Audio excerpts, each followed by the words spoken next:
Ya. Nah, kemana Bang Jadi ini? kalau menurut saya makanya tadi inilah saatnya harus dibelah gitu ya.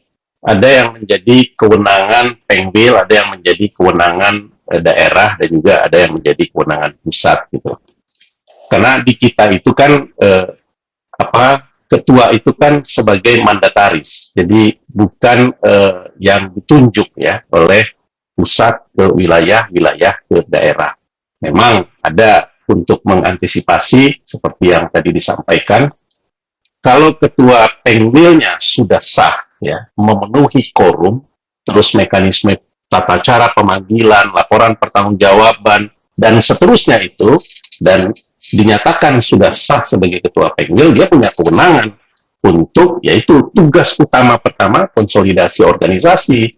Nah, yang 3, 1, dan 2 itu kewenangan ketua Pengwil yang salah untuk mengeluarkan PLP gitu loh.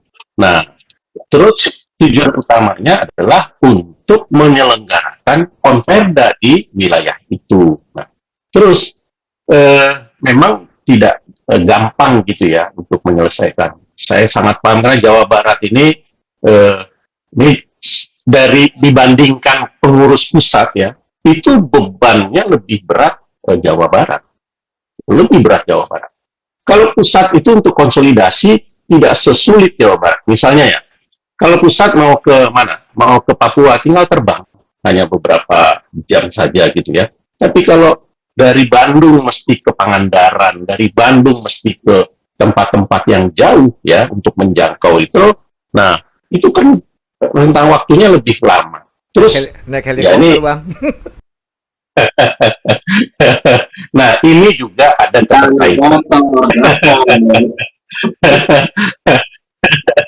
Ini di luar konteks sedikit ya, karena kita ini kan berkembang, ya, hukum itu berkembang, permasalahan-permasalahan di organisasi itu juga berkembang, gitu kan. Ini semua kan akibat dari penyebab, ya. Nah, salah satunya misalnya, ya, salah satunya, eh, kita dulu menginginkan tentang kemandirian pengda-pengda itu. Ya, pengda-pengda itu mandiri mesti punya sekretariat yang permanen. Nah, dari sekretariat ini dibangun wibawa organisasi itu. Pengda punya kepala sekretariat yang digaji secara profesional, dia punya ruangan dan tempat yang seterusnya yang bisa menjadi rutinitas pengadministrasian, terus penggodokan dengan keilmuan, dan seterusnya dan seterusnya. Nah, itu ya akan menjadi lebih berbeda dibandingkan dengan pengdanya itu masih numpang-numpang gitu loh ya. Di mana ketua pengda, di situ sekretariatnya. Sehingga ada sungkannya kawan-kawan yang ada di daerah itu, aduh sekretariatnya kan masih punya pribadi ketua pengda ini, jadi nggak enak. Itu loh maksudnya. Walaupun konteksnya ini berbeda ya. Ini kan ada tahapan-tahapan capaian-capaian yang dulu menjadi cita-cita kita gitu ya. Nah, ya mudah-mudahan di periode yang akan datang itu terrealisasi karena hitung-hitungannya itu dulu sudah selesai gitu kan, dan sangat bisa hanya dalam waktu 2 periode semua pengda ya dan pengwil itu punya sekretariat permanen. Kan sekarang hanya beberapa ya kayak Jawa Barat dan lain sebagainya, dan eh, apa cara kepemilikannya juga harusnya itu sudah diatur. Jadi jangan lagi ini punya sekretariat, punya provinsi tertentu, tapi pemiliknya adalah yayasan notaris namanya. Ada PT notaris, ada nggak boleh, itu harusnya milik perkumpulan. Ya, jadi kembali lagi apa yang harus dilakukan oleh apa Ketua Pengwil Jawa Barat, ya ini sudah masuk ke tahap menyelesaikan permasalahan konsolidasi yang tadi disebutkan itu. Karena secara etika juga ada disiplin organisasi gitu loh.